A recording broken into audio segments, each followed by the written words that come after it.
Welcome back to 5 Minute Deck Breakdowns, and today I'm going to highlight Pantheon and Akshan. Really, this concept just comes from me wanting to try Pantheon and something that wasn't Demacia. I feel like that was being utilized plenty. It was also being used with Tarek a lot in order to get rallies, which is a fantastic strategy. I wanted to take it a slightly different turn, and I've had a ton of success in this deck here. It's a pretty simple and obvious pairing when you think about it. Akshan wants to level by progressing his landmark, and to do that, you need to target your own units. Faded units and faded champions, of course, get bigger when you target them. So there's plenty of synergy that's pretty self-explanatory here. We just kind of jam-pack the deck with some early strong units like Saga Seeker, Mountain Goat. Obviously, in an Akshan deck, we want to run the Vagabond, and then obviously in a Pantheon deck, we want to run the White Flame. So that kind of fills out the early curve of your deck. And then late curve, you just want a lot more options for targeting, for self-targeting. So we pack things like Profiteer and Vicarian Bruiser in there for the extra lucky finds, and of course the Blinded Mystic is insane. The +1/+1 give you a target, but also silence an enemy unit is extremely strong. Like any Pantheon deck, you're going to need spells so you can actually target your units. So it's pretty easy to do when you have really super good, cheap, and just significant early spells from both regions, Targon and Shurima. Shapestone and Absolver are absolutely disgusting in this deck. And then, of course, Targon brings Pale Cascade and the new We Stand Together, which is giving 2 buffs out, which is super solid. And then just clean off that spell side just with a little bit of protection for your champions in Ray Negation and Bastion. So our win con is really level up Pantheon. That is our main win condition. We can consistently find Pantheon when we go through the Warlord's Palace with Akshan or the Vicarian Vagabond, because that'll give us a predict and a draw, which is super good for finding Pantheon. We also have a little bit of draw within Pale Cascade as well. So we have 2 different forms of draw, but one with a predict. So it's really consistent where you'll find Pantheon late in the game.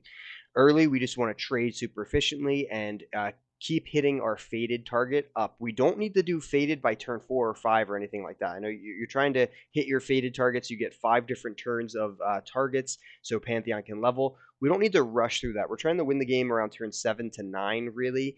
So as long as we're hitting it by 7 or 8, we're really good. That's where you want to hit it. So don't worry about casting something on your turn 1 or turn 2 or turn 3. You kind of want to start thinking, okay, now between turn 3 and 7 and 3 and 8, I really need to hit almost every single turn a casted spell on this. So that means we can be saving some mana early, or we can obviously just take like a turn 3, save all our mana, and then make sure to consistently hit that target afterward.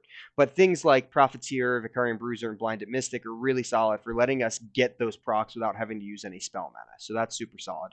The win condition is just simply kill their Nexus with Pantheon. Mulligans, we're just keeping it simple. We want to get Saga Seeker, Mountain Goat, Vagabond, White Flame, or Akshan, and then if you have those, maybe 1 or 2 spells. Really straightforward for Mulligans. Couldn't be easier. For strengths, we're just a solid deck. If they can't handle our OTK potential toward the end of the game, they're going to really struggle. And using Bastion and Ray Negation, and also just rolling Spell Shield with Pantheon, or if you level Akshan up all the way and progress his second landmark, getting Spell Shield on your champions, they're going to struggle really hard to get through that. This deck has a lot of strengths. It's really good into a lot of different things. You can get burnt down. We don't really have a good way to heal, so you do need to be wary into aggro decks. Other than that, I'm pretty confident in this deck against most mid-range decks and a lot of control decks. It's a very, very hard deck to deal with, and it's just super strong across the board. Flex spots. Honestly, this one is one of the more refined ones that I'm including on the 5-minute deck breakdowns. I've done a lot of games. I run this in every gauntlet I play now for the past 2 to 3 months. I've been playing this since Pantheon came out, whenever that was. I've been playing this since then. It's super solid. You can definitely mess around with the Blinded Mystic, the Profiteer, and the Vicarian Bruiser. If you want to try some other things in those slots, you certainly can. There's the 1-drop 1/2 that gives you a gem right away. That card's pretty good. So if you want to try to slot that in as a new 1-drop, you can. Other than that, the units it's pretty tight. I really enjoy the free lucky finds from the top 2 drops there. But if you want to try some other things, you can, and I have. I've never found any of them were as good as that. Obviously, Sunblessed Vigor as a 1-of, that's obviously a flex spot, and Ray of Negation is as well. I really like the Ray of Negation as a 1-of. It could even be a 2-of, and of course you can flex in some other weird or wonky 1-of cards on the spell side to make it a consistent deck. Hopefully this was useful for you. If you're going to pick up this deck, hopefully this gives you a couple ideas of how to start. And if you've enjoyed the content, make sure to like the video, subscribe to the channel, and leave a comment. Until next time.